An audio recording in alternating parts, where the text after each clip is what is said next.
Hello everyone, and this video is going to be about finding the highest probability trades at the right time, the entry points of the stocks and commodities that we buy.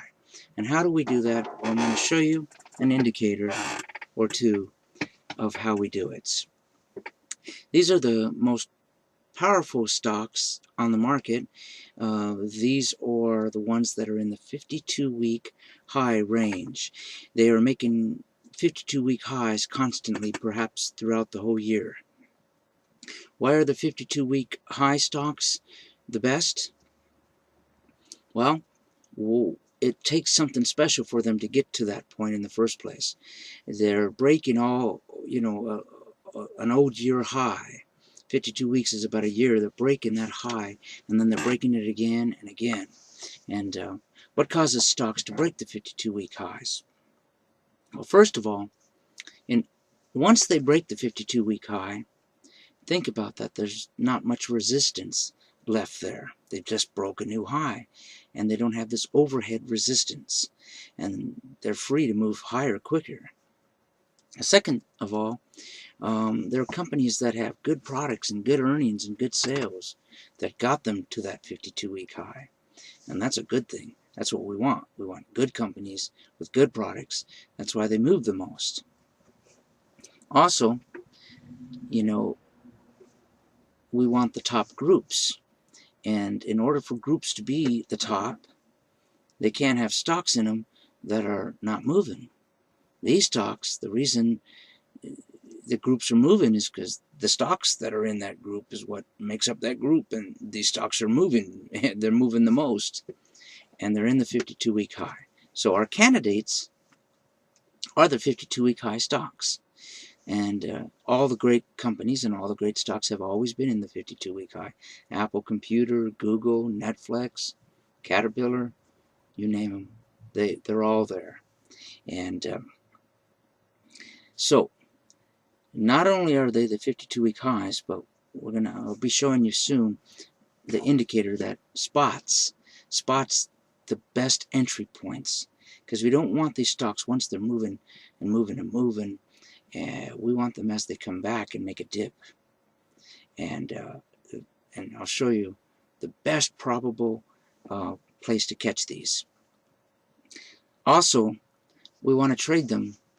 Well, we can trade them either straight out, or we trade them with options. Now, options are considered a wasting assets or a melting ice cube, and 95% of them all expire worthless. So options are not good for most people, because the timing is what matters the most on options, because they have a time value. But the leverage they offer is incredible. And a 10% move in a stock normally is well over 100% move in an option, sometimes 1,000% move, just on a 10% move in the stock. So the leverage is incredible, and they also are a low risk play, because let's say you buy Apple and it's $100 a share. You could buy an option on Apple for around 10% of that, for $10 a share. So for 1/10 of the price of Apple, you're controlling it. And when it moves, it can move 10 times as much as the stock can. So all the way around, it beats everything, but timing is of most important. And I'll be showing you with stocks on charts behind me here in a few minutes how we catch those high probability moves. And it's just incredible. I've never seen nothing like it. And the indicator is what's going to catch it. But before I continue, I want to tell you a little story that I had heard of a man who lived up in the mountains, and this was probably in the 70s or the 80s, and it was before we had online trading. So he would come down to his brokerage office 2-3 times a year. He'd come into the office and make a trade. Then he'd go home, and they wouldn't see him for 3, 4, 5, 6 months. Then he'd come back down, and he'd either sell out or buy another position. And he was very, very successful. And when I heard the story, I wondered for years and years, what did he do? What did he do? How did he know what to buy? Well, I'll tell you what I found out. And that is that most people, they overtrade. They trade way too much. And they dibble and dabble with their profits and with their losses.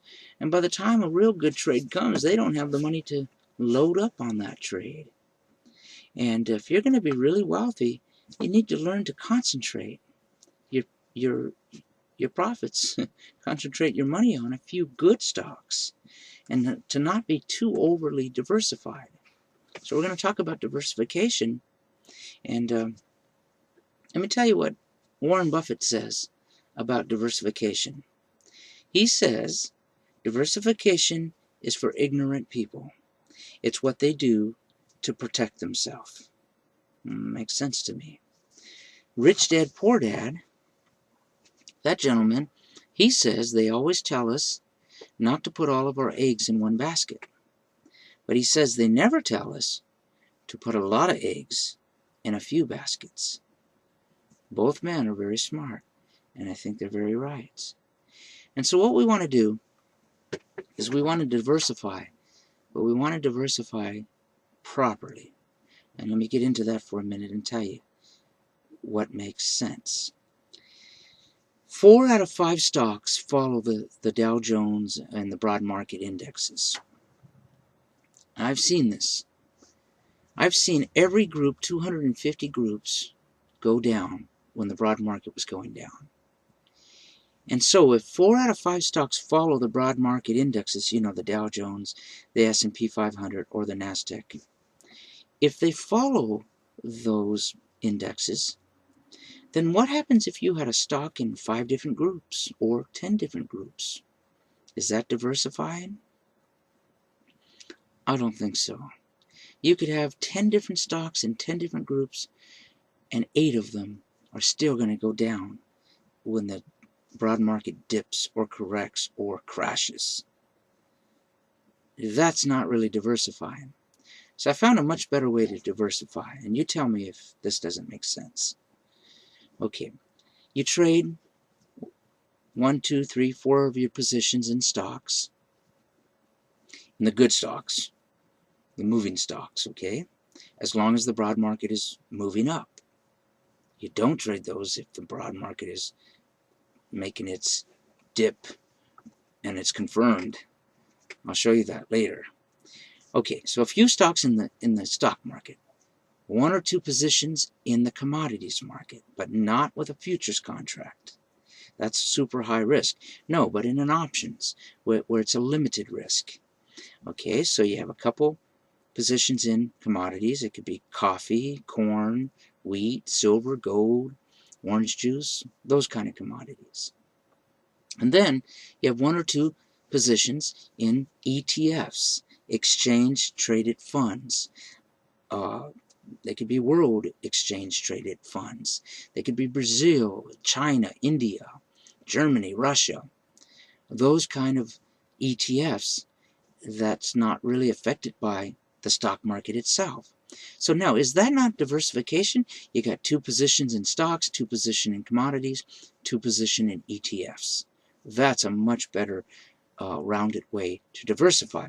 And these are not slow-moving diversifications or assets. These are fast-moving things like orange juice and coffee and ETFs that are, you know, the fastest-moving groups. Okay, so what did we do? We diversified, not too heavily, in groups that are different than just stocks. All right, that makes sense to me, and I've seen this work really well. Okay, so we diversify like that. We use options. Some of you, if you don't want to use options, you can use the stocks themselves. The timing is still the same. The options just have much higher leverage. And if you know what you're doing, leverage is what you want. But leverage that isn't going to kill you like the Forex market. They can give you 100 to 1 leverage, sometimes 200 to 1. But if it goes against you, you're wiped out. We won't ever take that kind of chance. We want a limited risk, which an option, if you pay $500 for it, that's all you can lose. And you know that from the beginning. And we have a system that we only will ever take a 30% loss on our option and let the winners run. And those options can easily be 2, 3, 4, 500, 800, 900%. So a couple small losses and 1 or 2 big wins is all you need. You could have 5 losses and 1 win and still make money. But we want the best timing, the best stocks, and the best leverage. And that's what we're set out to do here. Okay, so I'm going to show you, some setups and how we trade them. And stay tuned, and we'll get right to the charts.